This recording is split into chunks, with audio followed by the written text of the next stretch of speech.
Hello and welcome to The Explainer. Today, we are going to take a journey back through time to explore the incredible ancient city of Polonnaruwa in Sri Lanka.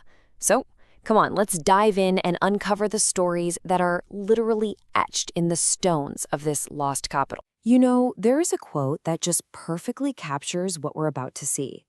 A well-preserved relic of the island's ancient grandeur. And that's exactly it. We're talking about a kingdom of immense power, absolutely mind-blowing artistry, and an engineering genius that you can still see and touch today. All right, so first up, we're looking at a kingdom rediscovered.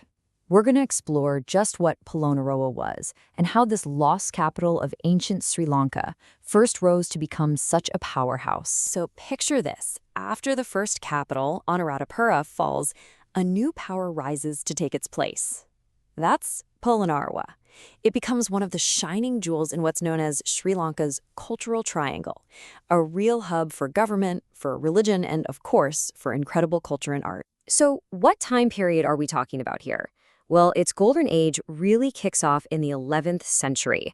For the next 200 years, this kingdom just flourished, and the amazing monuments it left behind, well, that's what we've come to see. Now, getting there is really part of the adventure. So let's imagine this is your journey, and you get to choose your own path to step into the past. You could take a pretty scenic 5 or 6 hour drive from Colombo, or maybe hop on a train and just soak in those breathtaking countryside views. Honestly, the journey itself is amazing. But once you're there, the best way to get around, by far, is to rent a bike. It lets you explore all these incredible ruins at your very own pace. Okay, so we've arrived. We are now stepping right into the heart of the royal city.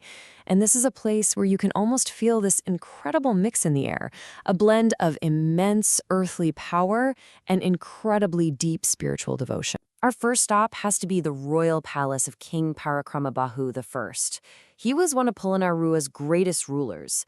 I mean, even today, just as ruins, the sheer scale of this place is staggering.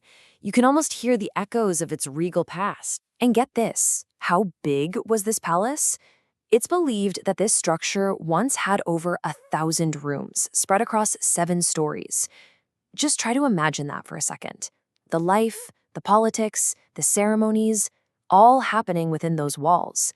It's just mind-boggling. But you know, a king's power wasn't just shown off in his palace. It was also displayed through faith. And there is no better example of this than the city's spiritual heart, the Vihara. It is an absolute masterpiece, carved right out of living stone. Right here, you have 4 massive Buddha statues, all emerging from a single wall of granite. Each one captures something different. There's a colossal figure in deep meditation, a towering 7-meter-tall standing figure, and a huge 14-meter-long reclining Buddha at the very moment of entering nirvana. The artistry and devotion it took to carve this from one rock face is just, well, it's on another level. And you see this architectural genius everywhere you look. You see it in the sacred quadrangle, this compact, incredibly ornate cluster of sacred buildings.